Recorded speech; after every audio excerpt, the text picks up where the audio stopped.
Hey there, it's Curtis Heron. I'm just popping in and had some thoughts about this thing that I've discovered. Not really so new. In fact, it's not new to any of us when we think about it. It's about the art of having courageous conversations.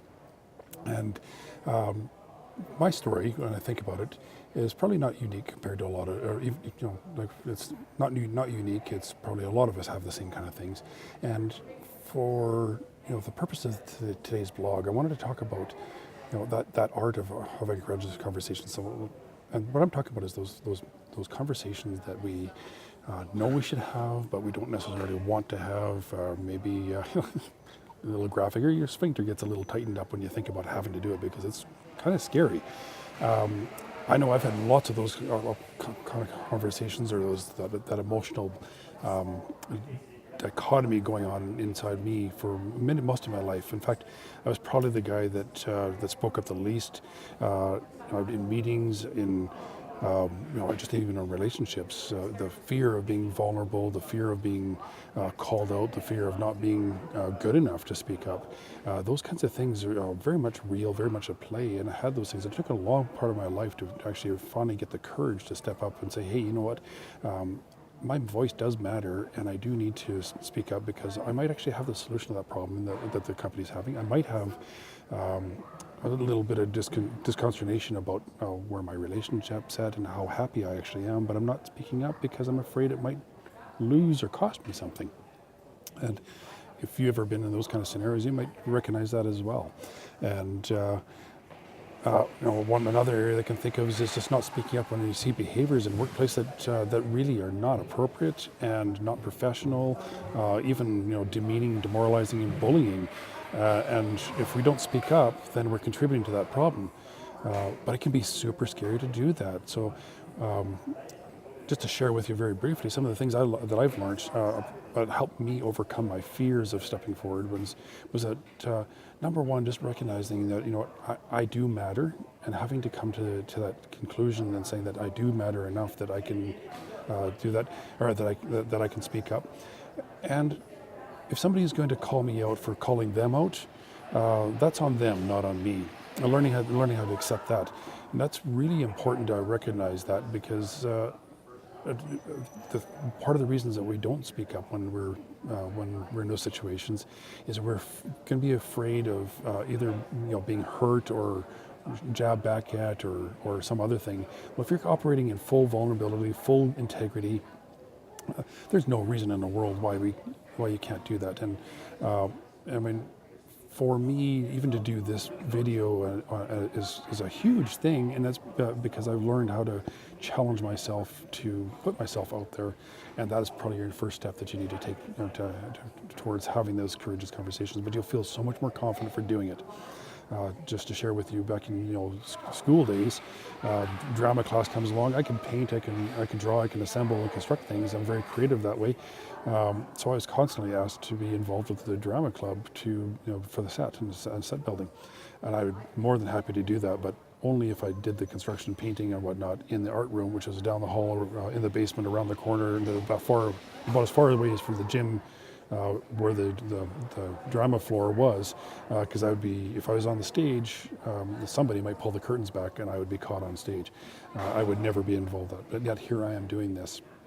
Well, so I wanted to share with you that it is a process, it is a journey, but the confidence that comes from it, the personal well-being that comes from it is absolutely worth every single little bit of the discomfort you might go through in that.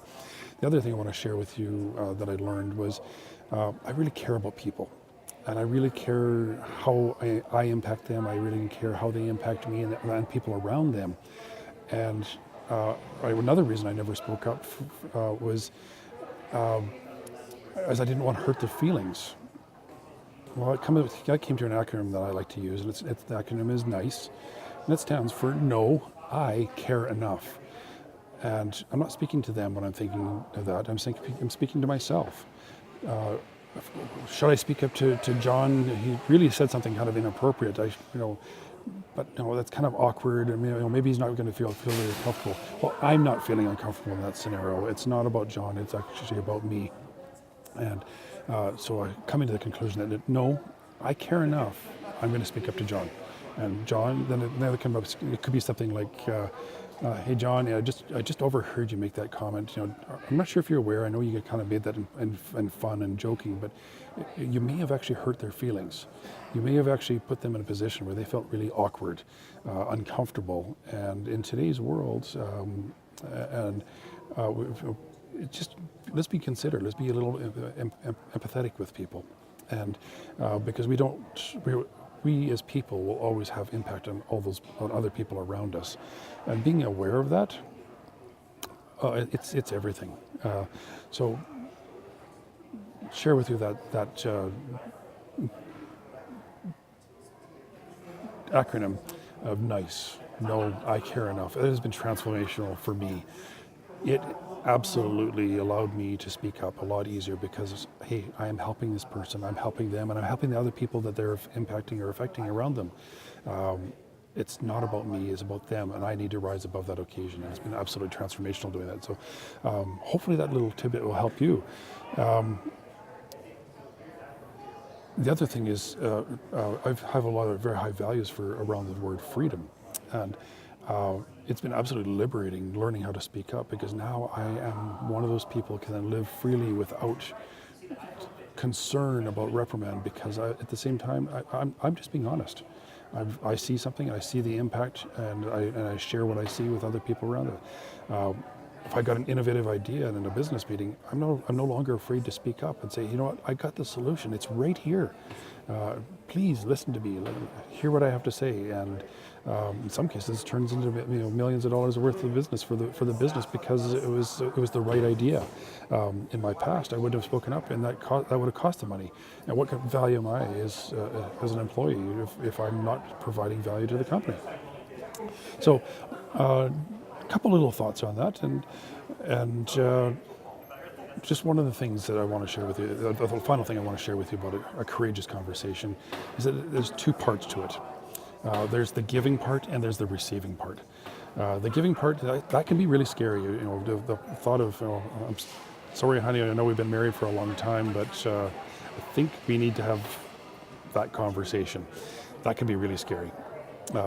Been there, done that. And I certainly can empathize with that. But at the same time, do you want to, be unhappy for the rest of your life? Do you want to let certain things go without speaking up? Well, no, you should never have to put up with that, because where does that energy go? It's just going to go somewhere in a very negative place. So learning how to speak up that. So, but having that. Having the willingness and the courage to speak up is one thing. But the other thing is to receive. So something we don't always think about. If somebody approaches you and they're having clearly what is a courageous conversation, it's easy to read. You can see the fear in their eyes. You can smell it, the pheromones from them. We are all human animals, and we know what this looks like when somebody is truly being brave. We can do one of two things with that. We can judge them on it, we can ridicule them on it, we can even pass off their kind of things. Worse yet, we can take that and return the blame right back on them. The key to a really powerful, courageous conversation is that when somebody's having one with you, acknowledge how courageous they are and receive it with the same courage. Receive it and accept what you're hearing, especially if it's directed at yourself. This is powerful feedback about you that can transform who you are as a person and make you so much better. But you've got to be willing to receive that, and that is really, really powerful. So underlying that, and I guess it probably is a thing around communication I want to share with you, and that communication is actually a four-way street. There's the exchange between the two people, so giving and the receiving. That's two ways. That's pretty. We all know that. Ever since we started learning to talk, we've learned that. But there's actually two other ways. That's when I hear what you have to say. It goes through my brain, my filters, my paradigms, my past, my how I think about things, my political views, all these kinds of things. It goes through all those filters that happens inside of us, and then we hear what we think we hear. And it may not be exactly what the person is saying. And that happens in both of us. So that's the other two-way street. There's the dialogue between us, and then dialogue between ourselves, each of us, making a total of four ways. So being aware of that is absolutely paramount. And which leads to the final thing I wanted the three things that really have to be at play in a courageous conversation. And that is, first of all, you have to have empathy. If you don't have empathy, well, you're probably psychotic, but without being judgmental around that, you got to take the time to, to think, if I say this, what will be the impact on them? If I hear somebody say such and such, what is the impact on those around them, and is that appropriate? So empathy, so you're paying attention to what others have to say. The conversation is really, honestly, not just about you. And if you're the one giving the courageous conversation, be empathetic that the person receiving it is struggling with how to receive it.